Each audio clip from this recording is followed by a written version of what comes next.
At nakarating na kami guys ngayon dito sa Ninoy Aquino Airport Terminal 3. At bali nga, pupunta nga pala kami ng mama ko sa Bohol. At madaling araw nga pala nung kami ay nakarating dito. Kasi nga maaga ang flight namin, alas 7 yung papuntang Bohol. At ang tagal din nga pala namin bago nakalipad yung sinasakyan naming eroplano. At ito nga nung nakalipad na kami, ganito pala kadami yung mga nakatira pala talaga dito sa Manila. Grabe no?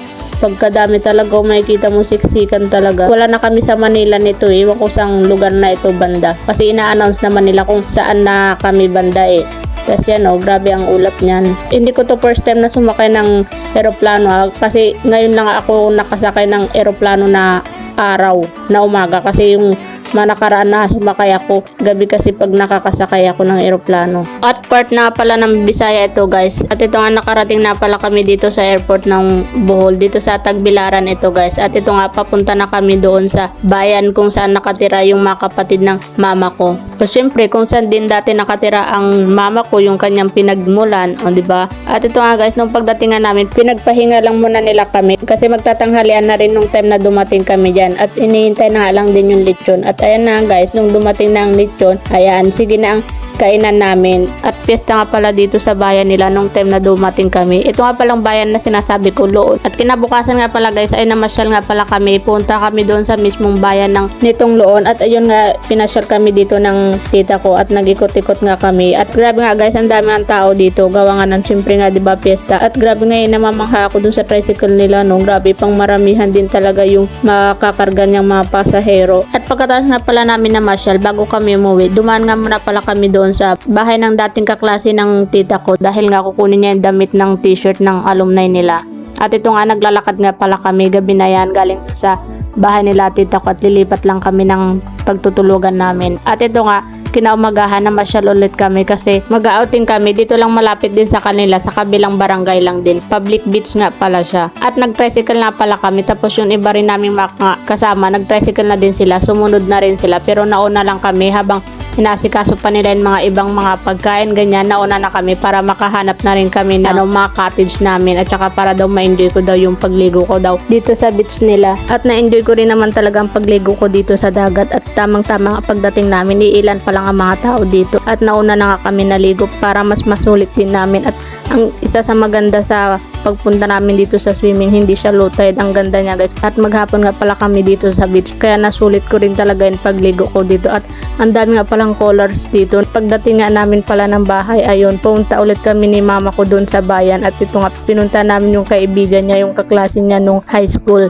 Ito si Tita Baliling. At yun na pangasawa rin nga pala nila ay iisang lugar lang din. At yun, nauna nang nagbakasyon dito si Tita Baliling. Kaya yun, pinuntahan ni mama ko dito sa kanila. At ito nga, pagdating nga pala namin ni mama ko dito sa bahay ng kapatid niya. Ito, naging paki na pala kami ni mama ko ng mga gamit namin dahil nga uuwi na kami bukas. Pero gabi pa naman yung flight namin. Mas maganda ng mas maaga na magligpit para kung ano yung mga iba pang nakalimutan, ayun, makikita natin. At ito nga pala, kinikilo ko na pala yung mga bag namin ni mama ko. At hindi ko rin pala first time ito napunta dito sa Bohol kasi siyempre taga dito yung mama ko. May time na nagbabarko din kami pag nauwi dito. Ilang beses niya na rin kami pinunta dito sa kanila. At ito nga pala, at hapon na pala ito guys, nung kami ay nag-aayos na. Ayan, tamang lang din, kwentuhan dyan habang naghihintay ng sasakyan sa labas. At ito nga guys, ayan, pati nga pala yung dalawa kong tita na nakapangasawa sa ibang lugar. Ayan, sabay-sabay nga pala kami magbiyahe pa uwi. At yun nga pala yung dalawa kong pinsan, babalik na rin sila papuntang trabaho nila. At ito na guys, nakasakay na pala kami ng bus at papunta na kami ng Tagbilaran. Kami ni mama ko mag-eroplano pa balik ng Manila, tapos yung dalawa ko namang tita magbabarko naman sila. At tamang-tama nga guys, pagdating namin ng Tagbilaran ay may dumating na rin naman na isang bus na papunta naman ng Panglao. Kasi 'di ba yung airport nalipat na dun sa Panglao kasi yung dating airport dito ay dito sa Tagbilaran. Kaso dahil nga 'di ba nagkaroon ng malakas na lindol noon dati dito sa Bohol, ayun, nasira yung airport dito kaya nilipat nila sa Panglao.